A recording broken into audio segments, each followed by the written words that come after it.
Assalamualaikum warahmatullahi wabarakatuh. Sahabat sekalian, jumpa lagi dengan saya. Marilah, sebelum kita belajar, mari kita berdoa, membaca basmalah bersama-sama. Bismillahirrahmanirrahim. Sahabat sekalian, pada kesempatan kali ini kita akan belajar sistem komputer pada materi pelajaran informatika untuk kelas 10 Madrasah Aliyah. Pada video pembelajaran kali ini ada beberapa capaian pembelajaran yang akan dicapai oleh siswa setelah mempelajari materi pada kali ini. Yang pertama yaitu peserta didik dapat menjelaskan peran sistem operasi pada komputer. Capaian pembelajaran yang kedua yaitu peserta didik dapat menyebutkan komponen pada sistem komputer. Adapun capaian pembelajaran yang ketiga, yaitu peserta didik dapat menjelaskan cara kerja komponen sistem komputer. Sebelum masuk ke materi komponen sistem komputer, perlu kami sampaikan untuk pengertian sistem komputer. Sistem komputer adalah kumpulan dari elemen-elemen komputer yang saling berhubungan atau saling terintegrasi dan saling berinteraksi untuk melakukan pengolahan data dengan tujuan menghasilkan informasi sesuai dengan yang diharapkan. Selanjutnya yaitu komponen penyusun sistem komputer. Adapun komponen penyusun sistem komputer yang pertama yaitu hardware.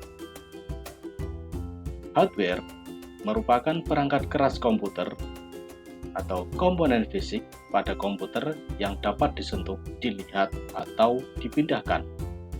Atau istilah lain adalah bentuk nyata dari sebuah komputer.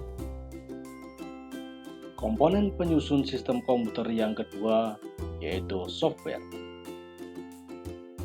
Software atau perangkat lunak komputer tidak terlihat secara fisik, akan tetapi dapat berfungsi dan dapat dioperasikan oleh user atau pengguna komputer melalui interface atau antarmuka yang disediakan oleh software tersebut.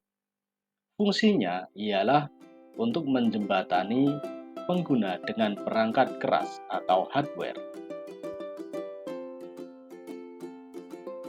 Sahabat sekalian, untuk komponen penyusun sistem komputer yang ketiga yaitu firmware.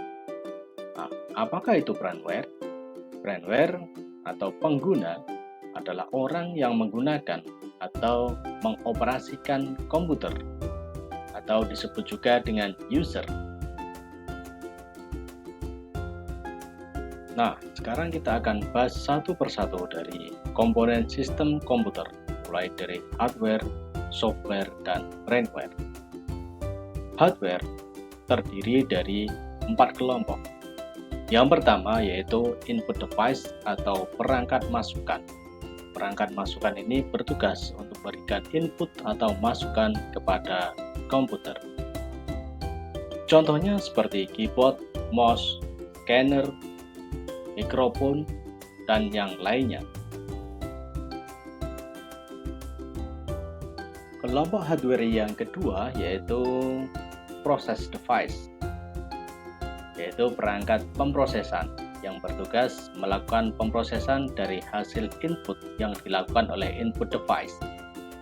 Contohnya seperti prosesor atau CPU atau Central Processing Unit. Kemudian ada Video Graphic Adapter atau VGA. Kemudian ada sound card dan juga LAN card. Kelompok hardware yang ketiga yaitu output device atau perangkat keluaran. Perangkat keluaran ini bertugas menampilkan hasil dari pemrosesan yang dilakukan oleh proses device. Contohnya seperti monitor untuk menampilkan secara soft file, kemudian printer untuk mencetak atau menampilkan output secara hard file, kemudian ada juga speaker untuk suara dan juga plotter. Selanjutnya, kelompok hardware yang keempat yaitu storage device atau perangkat penyimpanan. Nah, perangkat penyimpanan ini bertugas untuk menyimpan apa yang diproses oleh proses device. Contoh dari storage device atau perangkat penyimpanan ini adalah ada hard disk, kemudian ada flash disk, kemudian ada solid state drive atau SSD, RAM atau random access memory, dan ROM atau read only memory. Sahabat sekalian, untuk pembahasan dari komponen sistem komputer yang selanjutnya yaitu software atau perangkat lunak dari komputer. Nah, untuk software ini dibagi menjadi beberapa kelompok. Yang pertama yaitu perangkat lunak sistem operasi. Nah, apakah sistem operasi itu? Sistem operasi ini adalah perangkat lunak yang berfungsi sebagai perantara antara perangkat keras dan perangkat lunak untuk saling berkomunikasi. Kelompok software yang kedua yaitu perangkat lunak aplikasi. Nah, perangkat lunak aplikasi ini adalah perangkat lunak yang berfungsi untuk membantu manusia menyelesaikan suatu pekerjaan pada bidang tertentu. Contoh seperti Microsoft Office Word digunakan untuk melakukan pengetikan atau pengolahan kata. Kelompok yang ketiga yaitu perangkat lunak pemrograman. Perangkat lunak pemrograman itu adalah software yang berguna untuk menerjemahkan instruksi-instruksi dari bahasa pemrograman ke kode mesin sehingga dapat diterima dan dapat dimengerti oleh komputer. Perangkat lunak yang selanjutnya atau software adalah perangkat lunak tambahan. Perangkat lunak tambahan ini istilah lainnya adalah utility, adalah aplikasi yang berguna untuk membantu untuk pengelolaan komputer seperti mengkompres file, kemudian melindungi sistem, dan untuk keperluan yang lainnya. Komponen sistem komputer yang berikutnya adalah brainware atau pengguna komputer atau istilah lainnya adalah user. Nah, untuk brainware ini dibagi menjadi beberapa macam. Yang pertama yaitu programmer. Nah, apa itu programmer? Programmer adalah seseorang yang membuat serta mengembangkan sebuah aplikasi atau sistem pada komputer. Macam-macam brainware yang kedua yaitu teknisi, yaitu orang yang bertugas dan bertanggung jawab untuk melaksanakan, mengelola, mengembangkan, dan memperbaiki perangkat keras dan perangkat lunak komputer. Selanjutnya, untuk macam-macam brainware yang ketiga yaitu operator.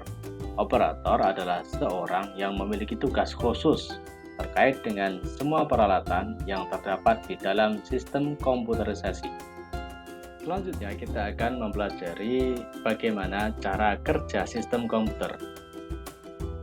Masih ingat tadi untuk penyusun dari sistem komputer itu terdiri dari brainware, kemudian ada hardware dan juga software. Adapun brainware tadi sudah dijelaskan macam-macam brainware, kemudian macam-macam atau pengelompokan dari hardware dan juga kategori dari software. Nah, sekarang kita pelajari bagaimana cara kerja sistem komputer. Pada tahap pertama, ini seorang brainware atau user ini melakukan input data melalui perangkat input atau input device.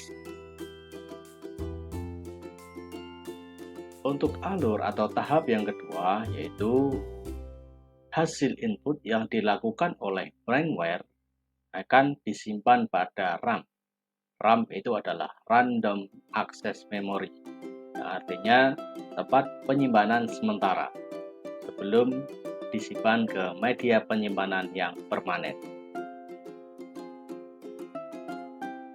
Untuk tahapan yang ketiga yaitu tahapan di mana data yang diinput ke dalam random access memory atau RAM akan diproses oleh Central Processing Unit atau CPU. Setelah data yang diinput ke dalam RAM diproses oleh CPU, maka tahapan berikutnya adalah tahapan keempat. Setelah data selesai diproses, akan tersimpan pada hard disk atau unit atau media penyimpanan lainnya. Tahapan yang kelima yaitu setelah data tersimpan pada storage device atau media penyimpanan, maka data tersebut dapat ditampilkan atau dicetak melalui output device. Kalau kita hanya menampilkan, bisa ditampilkan melalui output device berupa monitor, dan kalau mau dicetak, maka menggunakan media cetak printer. Sahabat sekalian yang saya banggakan, demikianlah tadi video pembelajaran untuk komponen sistem komputer pada materi atau pelajaran informatika kelas 10 Madrasah Aliyah. Semoga bermanfaat.